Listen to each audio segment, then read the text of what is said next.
საკმაოდ დაძაბული თამაში იყო. თავიდან გავხსენით ანგარიში 2-0 წავიყვანეთ და სამწუხაროდ გაუშვით გოლი. კაია რომ გუნდმა სეზონი მოგებით დაიწყო, მაგრამ არ უნდა დაგვაუწყდეს ის რომ 1000-ო შეხვედრაა და განმეორებით თამაშას დიდი მნიშვნელობა ექნება.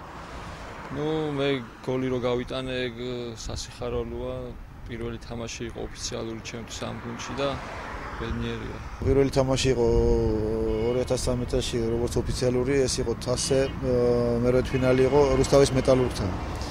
თამაში დამთავრდა 2-1, რაც შეეხება ახლა რეზულტატს 2-1 ცოტა ესეთი ანგარიშია, მაგრამ პირველ თამაშზე მაინც ბიჭები ახლა ახალი ბიჭები იყვნენ გუნდში. ცოტა ნერვიულობდნენ, ცოტა დაძაბულები იყვნენ, მაგრამ იმედია მომავალში ყველაფერი დაალაგდება, იმიტომ რომ მაინც გამოცდილი ფეხბურთელები არიან.